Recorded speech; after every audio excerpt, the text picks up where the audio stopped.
তবে জীবন বাঁচানোর জন্য হারাম খাওয়া যায়, যতটুকু না হইলে না। আমাকে যদি প্রশ্ন করেন হুজুর মদ খাওয়া যায়, উত্তর হচ্ছে না, হারাম। কিন্তু একজন যদি বলে হুজুর আমি তৃষ্ণায় গলা ফেটে যায়, 3 দিন ধরে এক ফোঁটা পানি গলা দিয়ে পড়ে নাই, মরুভূমির মাঝখানে দেখলাম এক বোতল লেখা অ্যালকোহল, মদ খাওয়া যাবে? তখন উত্তর হচ্ছে যাবে। যতটুকু খাইলে আপনার জান বেঁচে যাবে, সুযোগ পেয়ে গটগট করে পুরোটা খাইতে পারবেন না, ঠিক কিনা? এজন্য বিষ্ণু ইসলাম দোয়া করতেন, আল্লাহুম্মা কফিনি বিহালালিকা আন হারামিক ওয়া আগনিনি বিফাদলিকা আম্মান সিওয়াক। আজকের আলোচনার বিষয় হালাল এবং হারাম। আলোচনার বিষয় হালাল এবং হারাম, দুই রাস্তা। হালাল চলে গেছে এইদিকে, হারাম গেছে এইদিকে। তো আমরা যাব কোন দিকে? ডান দিকে। হালাল খুব বরকতময়, হালালে বরকত বেশি, হারামে বরকত নাই। বিশ্বাস করেন, 1 কোটি টাকা ইনকাম মাসে। কয় কোটি? এরকম লোক আছে না কস ভাই? বাংলাদেশে আছে না? 1 কোটি টাকা ইনকাম, কোটি টাকা ইনকাম তার। কিন্তু বছরে কোটি কোটি টাকা তার ইনকাম, 1 মাসে ইনকাম 1 কোটি টাকা। কিন্তু দেখা যায় মাসে একটা হসপিটাল বিল পরিশোধ করতে তার চলে যায় 50 লাখ টাকা। আছে না নাই? ওয়াইফের ক্যান্সার, যার নেই কোনো অ্যান্সার। ছেলে ইয়াবা খায়, ওরে দেয়া লাগে 20 লাখ। বাড়ি ভাড়া, খাওয়া দাওয়া ইত্যাদি খরচ শেষে দেখা যায় মাস শেষে আরো 20 লাখ ঋণের মধ্যে পড়ে আছে না নাই? কিন্তু মাসে ইনকাম ছিল কত?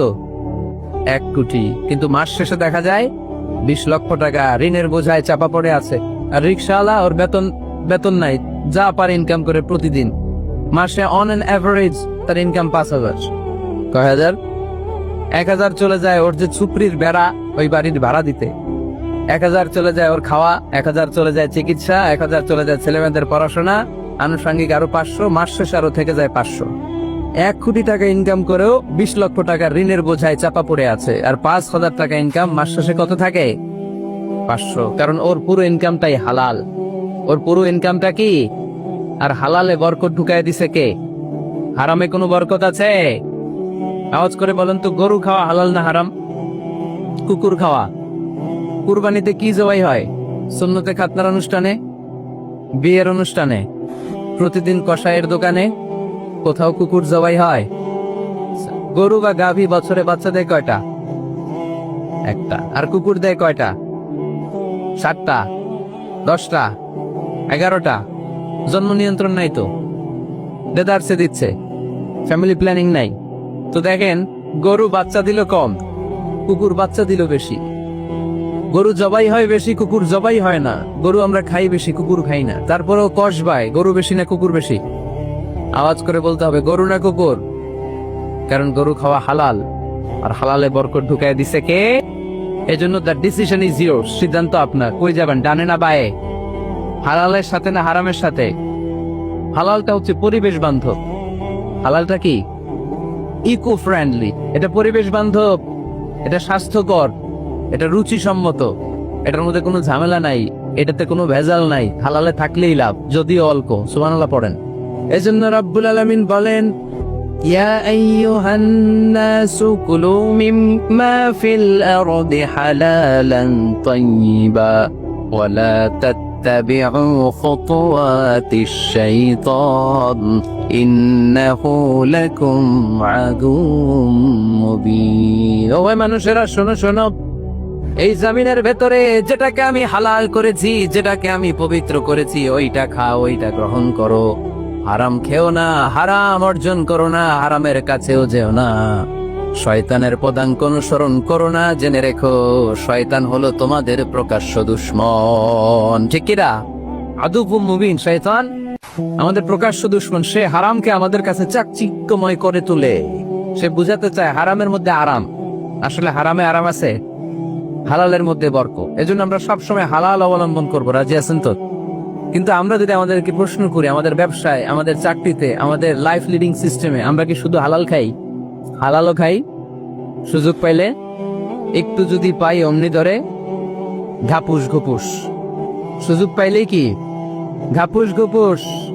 ঘাপুস ঘুপুস করা যাবে না। অনেকে আবার আছে দেখবেন, খাওয়ার ক্ষেত্রে হালাল খোঁজে। খাওয়ার ক্ষেত্রে আমি অনেক লোক দেখেছি। থাইল্যান্ডে আমি গেলাম, দেখি যে তার ব্যাপারে জানি যে সরকারি চাকরি করে, লক্ষ লক্ষ টাকা 2 হাতে কামায়। এমনি গাছেরটাও খায়, তলারটাও কুড়ায়।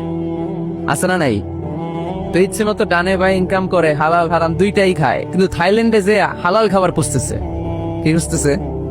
ওখানে যে জিজ্ঞেস করে যে এই দোকানে কি পর্ক আছে, পর্ক থাকলে খাবো না। পর্ক মানে হচ্ছে শূকরের চর্বি। শূকরের গোশত বা চর্বি মিশানো কোনো খাবার উনি খাবে না, কারণ এটা হারাম। আর গুড় যে খায় এটা খুব হালাল। এরকম ডাকাইত আছে না নাই? তাহলে আমাদের মুসলমানদের সবচেয়ে বড় সমস্যা হচ্ছে আমরা খাওয়ার ক্ষেত্রে হালাল খুঁজি, কিন্তু ইনকামের ক্ষেত্রে ওই জিনিসটা খুঁজি না। এরকম আছে না নাই? না, your food should be halal, your drinks should be halal, your income should be halal, your dress up, your fashion should be halal, and your entertainment should be halal. আপনার পোশাক হতে হবে হালাল, আপনার খাদ্য হতে হবে হালাল, আপনার উপার্জন হতে হবে হালাল, আপনি যে বিনোদন করছেন এই বিনোদনটাও হতে হবে হালাল। চিল্লায় বলেন ঠিক কিনা? হালাল বিনোদন লাগবে, হালাল ড্রেস আপ লাগবে। ছেলেরা কি স্বর্ণ পড়তে পারবে? ছেলেরা কি সিল্কের জামা পড়তে পারবে? আমরা সিল্কের জামা পরি না, এটা আমাদের জন্য হারাম করেছে কে? ছেলেরা জুয়েলারি পড়তে পারবে? গলায় চেন পড়তে পারবে? হাতে ব্রেসলেট দিতে পারবে? আছে না নাই? এখানেও অনেকের আছে না নাই? দেয়া যাবে? অনেক ছেলে দেখবেন আবার কানের মধ্যে ছিদ্র করে। কসবাই মাশাআল্লাহ এগুলা নাই। আমি বাসায় দেওয়ার জন্য কইলাম নাই, আবার ওরা কয় আছে। আছে আছে না, এগুলো করা যাবে? দাড়িতে চুলে কালো রং দেয়া যাবে? এটা ধোঁকাবাজি। এটা কি? মান গাশশানা ফালাইসা মিন্না। আল্লাহর হাবিব সাল্লাল্লাহু আলাইহি ওয়াসাল্লাম বললেন, the person who deceives us he is not among আস। যে আমাদেরকে ধোঁকা দেয় সে কখনো আমার উম্মত হতে পারে। মদিনার খেজুরের বাজার ভিজিট করতে গেলেন আল্লাহর হাবিব সাল্লাল্লাহু আলাইহি ওয়াসাল্লাম, অডিট করতে গেলেন। যে খেজুরের স্তূপের ভেতরে আল্লাহর হাবিব সাল্লাল্লাহু আলাইহি ওয়াসাল্লাম হাত ঢুকায় দিয়ে দেখলেন ভিতরে পানি, উপরে শুকনা খেজুর, ভিতরে ভিজা খেজুর। আল্লাহর হাবিব সাল্লাল্লাহু আলাইহি ওয়াসাল্লাম বললেন, ঘটনা কি? ভিজা কেন? ব্যবসায়ী বলতেছে বৃষ্টি হয়েছিল। কি হয়েছিল? তো বৃষ্টি হইলে তো তার নমুনা সব জায়গায় থাকবে। তখন আল্লাহর হাবিব সাল্লাল্লাহু আলাইহি ওয়াসাল্লাম দাঁড়িয়ে বলেছিলেন, খবরদার, মান গাশশানা ফালাইসা মিন্না। যে আমাদেরকে ধোঁকা দেয় সে আমাদের দলভুক্ত হতে পারে না। এজন্য আমরা যেন কাউরে ধোঁকা না দেই, আমরা যেন হারামের সাথে সম্পর্ক জুড়ে না দেই। আমাদের সম্পর্ক হবে হালালের সাথে। চিল্লায় বলতে হবে কিসের সাথে? আজকের মাহফিলটা তখনই সার্থক হবে যখন এই কথাগুলো শুনে আমরা এই সিদ্ধান্তে উপনীত হতে পারবো যে আমার ফুড, আমার ড্রিঙ্কস, আমার ইনকাম, আমার ড্রেস আপ, আমার এন্টারটেইনমেন্ট, আমার সবকিছু হালাল দিয়ে আমি সাজাবো। আমার জীবনটাকে আমি হালাল দিয়ে সাজাবো। রাজি আছি না নাই? সব হালাল হইতো। নারীদের ফ্যাশন, অনেক নারীরা ফ্যাশন সচেতন। খবরদার, নারীরা টাইট ফিটিং পোশাক পরতে পারবে না। পারবে? পাতলা পোশাক পরতে পারবে না। তারা নিজেদেরকে আবৃত করে রাখতে হবে। টাইট ফিটিং পোশাক পরতে পারবে না, অন্য ধর্মের পোশাক পরতে পারবে না, পরচুলা লাগাতে পারবে না। এই ফোর কর্নার্স, এই বর্ডার গুলো মেনে নারী যে কোনো ধরনের ফ্যাশন নিতে পারে। এই ফ্যাশন গুলোকে বৈধ করেছে কে? এজন্য রাব্বুল আলামিন বলেন, ইয়া আইয়ুহান নাসু কুলু মিম্মা ফিল আরদি হালালান তাইয়্যিবা ওয়া লা তাত্তাবিউ খুতুওয়াতিশ শাইতান ইন্নাহু লাকুম আদুউম মুবিন। সুবহানাল্লাহ পড়ে। ওহে মানুষেরা, এই জমিনে যেটা পবিত্র আর হালাল বলে আমি ঘোষণা দিয়েছি সেটা খাও, কারণ সেটাতেই বরকত। আর শয়তানের পদাঙ্ক অনুসরণ করো না, কারণ শয়তান তোমাদের প্রকাশ্য শত্রু। কথাটা বলেছেন কে? তাহলে আমরা হালালের পক্ষে না বিপক্ষে? এই আপনাদের গলার আওয়াজ। হালালের পক্ষে না বিপক্ষে? হারামের পক্ষে না বিপক্ষে? আমরা আমাদের জীবনটা হালাল দিয়ে সাজাতে চাই কি চাই না? কারণ হালালে বরকত ঢুকায় দিছে কে? কিভাবে আপনার জীবনের প্রতিটি অঙ্গনকে হালাল দিয়ে সাজাবেন? কিভাবে এই হারাম থেকে বেঁচে থাকবেন? এর কিছু মূলনীতি আছে, some principles, you have to follow it. এই প্রিন্সিপাল গুলো যদি খেয়াল করেন তাহলে হালাল দিয়ে জীবন সাজানো সহজ। আর এই প্রিন্সিপালে, মূলনীতিতে যদি ভেজাল লাগাই দেন তাহলে সব জায়গায় ভেজাল আছে না নাই?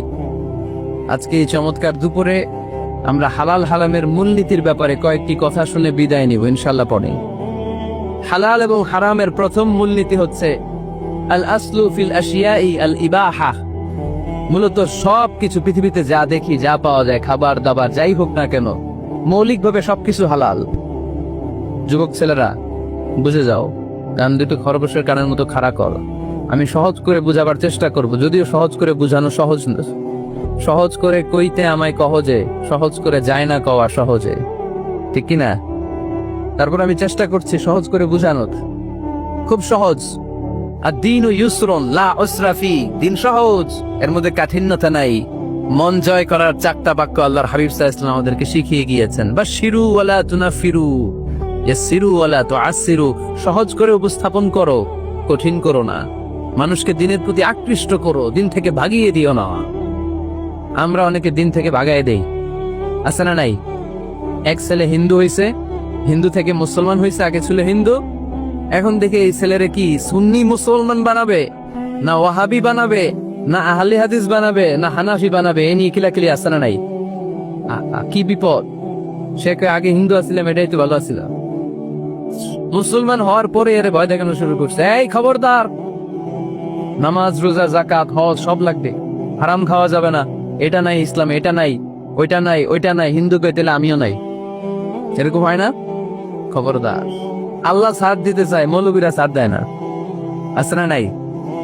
তো আমরা যেন কঠিন না করি। হালাল হারামের প্রথম মূলনীতি হচ্ছে basically everything in this world is হালাল। এই পৃথিবীতে যা আছে সবই হালাল। সব কি? সব হালাল, সব হালাল, সবই হালাল, অল্প কিছু হারাম। সুবহানাল্লাহ পড়ে। যদি এমন হইতো এই পৃথিবীতে যা আছে সবই হারাম, অল্প কিছু হালাল, খুব ভালো হইতো, তাই না? সুবিধা হইতো আমাদের। আমাদের সুবিধা করে দিলেন কে? বেসিকলি এভরিথিং ইজ হালাল, পৃথিবীর সবকিছু হালাল। আপনারা যদি কেউ কিছু বলে যে এটা কি হালাল না হারাম, আপনি হুট করে বলবেন আগেই বলবো হালাল। যদি হারামের দলিল পাওয়া যায় তখন বলবো হারাম, ঠিক কিনা? আমাকে যদি বলেন এটা হালাল না হারাম, আমি যদি বলি হালাল, আপনি যদি বলেন দলিল দেন, এটা আপনি ভুল বলবেন। কারণ কোনো কিছু হালাল করতে হলে দলিল লাগে না।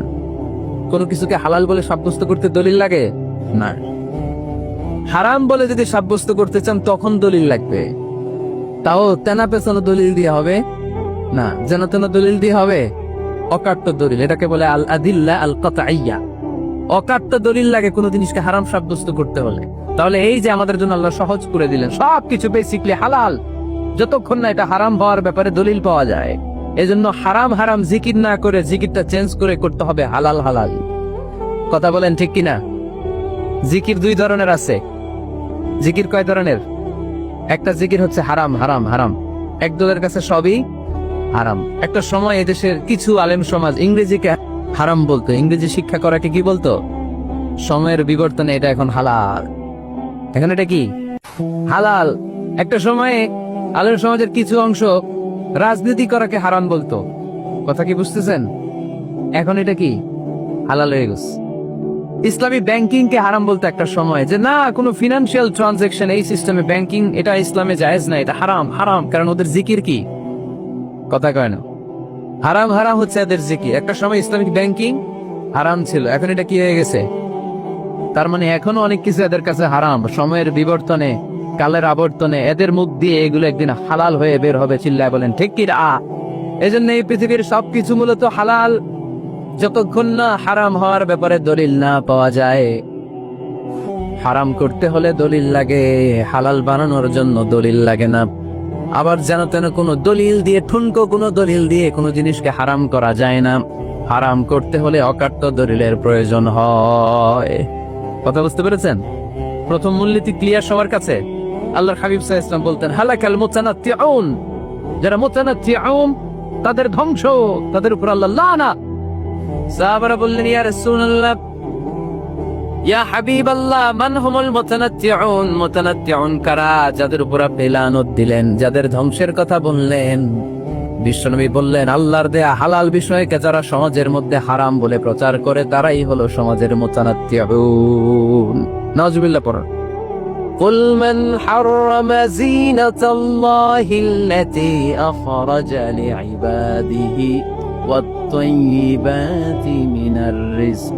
এজন্য আল্লাহ ডেকে বললেন খবরদার, কে আছে সমাজের মধ্যে আমার দেয়া হালাল সাজসজ্জাগুলোকে, পবিত্র জিনিসগুলোকে হারাম বলে ফতুয়া তুলে, তাদের উপর আমার লানত। খবরদার, আল্লাহ যেটাকে হালাল বলছে এটাকে হারাম বলার স্পর্ধা দেখাবেন। এটাকে হারাম বলা যাবে? তাহলে প্রথম মূলনীতি কি সবাই বুঝতে পারছেন? বুঝতে পেরেছেন? এই দুনিয়াতে বেসিকলি সবকিছু কি? আওয়াজ করে বলেন। আর হালাল প্রমাণ করতে দলিল লাগে। কি প্রমাণ করতে দলিল লাগে? হারাম। এজন্য আমাদের জিকিরটা একটু চেঞ্জ করে দিবাম। আমরা হারাম হারাম না বলে কি বলবো? হালাল হালাল। যখনই দলিল পাবো তখন জিকির শুরু করব হারাম। কথা বুঝে নাই বোধহয়? দলিল পাওয়ার আগ পর্যন্ত সব কি? আরো জোরে বলেন। দলিল পাওয়ার পরে সেটা হয়ে যাবে হারাম। প্রথম মূলনীতি ক্লিয়ার? সবার কাছে ক্লিয়ার? কষ্ট হইতেছে? শেষ করে দিব, আরো কয়েক মিনিট শুনবেন? আচ্ছা, দ্বিতীয় মূলনীতি হচ্ছে হালাল হচ্ছে আনলিমিটেড। হালাল কি? কথা বলেন। আনলিমিটেড।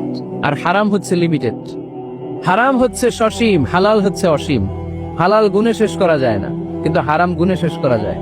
সুবহানাল্লাহ পড়তে পারলেন না?